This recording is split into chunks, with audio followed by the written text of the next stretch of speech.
sommes au mois de mars, hein, le mois de mars qui a pour but de faire ce clin d'œil euh, sur le droit des femmes et bien évidemment de la place qu'elle a dans cette société-là.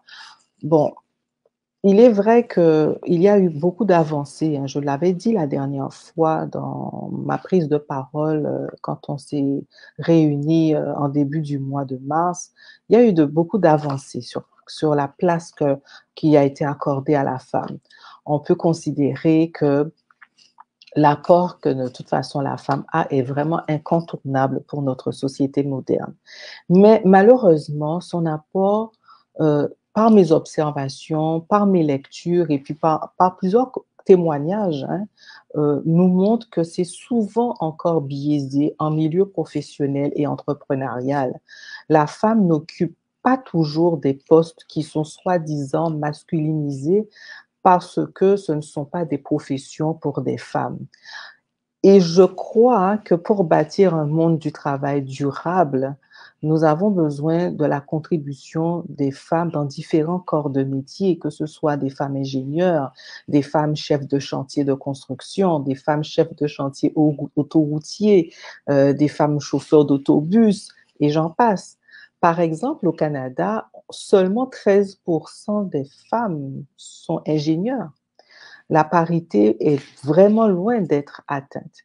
Et les femmes représentent environ 25% des personnes employées dans des domaines scientifiques, technologiques, ingénierie et mathématiques. Et cela continue pourtant, elles continuent pourtant à être sous-représentées dans ces secteurs-là. Les hommes, eux, continuent à représenter un pourcentage très dominant. On a quasiment 73% des hommes qui sont enregistrés dans ces secteurs-là. Donc, même si des avancées sont constatées, on se rend compte que les femmes continuent à rencontrer des défis, à relever dans des secteurs d'activité professionnelle dominés par les hommes. Et il est important que cette donne-là change. Il est important que la tendance, que la femme redevienne, en fait, elle reprenne sa place, soit une réalité, et qu'elle reprenne sa place de reine.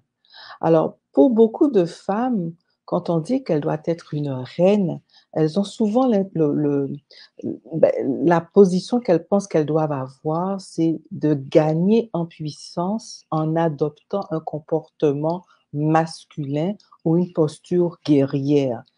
Et, et ce qui se passe, c'est que souvent, elles sont amenées à avoir ce type de comportement-là parce que, on le sait, la femme, elle a tellement été bafouée, frustrée, victime de manque de respect en milieu professionnel, en milieu entrepreneurial, que c'est très difficile pour elle de faire la paix avec toutes ces blessures pour adopter une posture de reine et surtout la reine intérieure. Quand on est dans sa reine intérieure, c'est qu'on est une femme alignée, qui n'est pas avide d'écraser les autres pour s'en sortir, car c'est facile d'enfermer les femmes dans ce rôle-là, surtout dans notre société actuelle. Une société qui demande que la femme soit toujours dans un esprit de compétition, un esprit de concurrence avec les autres femmes. Lorsque la femme, elle adopte un comportement masculin ou une posture guerrière, ce qui arrive, c'est qu'elle n'est pas, ben, elle n'arrive pas nécessairement à parvenir à passer à l'action. Elle confond justement sa part de lumière, sa partie d'elle qui doit la faire rayonner dans ce qu'elle est, et sa part d'ombre, sa partie obscure d'elle, et elle finit par se perdre. Elle finit tout simplement à se déconnecter de sa force intérieure. Plus je vais amplifier ma puissance reine, plus je vais être capable de redévelopper ma sécurité intérieure. Je serai capable de retrouver mon discernement, de réapprendre à voir grand et à ne plus me faire de compromis entre ma réussite, entre mes valeurs et mon épanouissement personnel.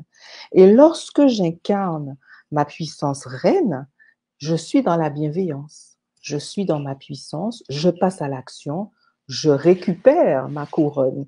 Et ma couronne, moi, je vous dirais, la couronne, c'est quoi finalement dans le milieu professionnel, dans le milieu entrepreneurial?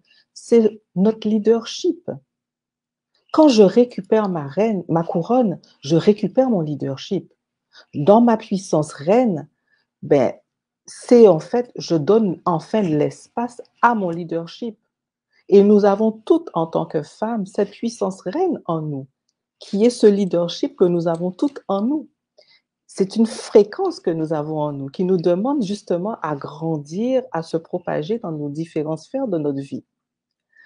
Alors, en ce mois de mars qui prend vraiment fin bientôt, là, puisqu'on ne se reverra pas à nouveau en mars, on passe à un autre mois, à notre prochaine émission, j'aimerais souligner le fait qu'il est temps que nous soyons prêtes à reprendre notre couronne, à nourrir notre puissance reine, à récupérer notre leadership, à reprendre la place, à nous positionner et ne plus être celle qu'on considère qui ne mérite pas d'être dans son rayonnement ou dans son épanouissement personnel.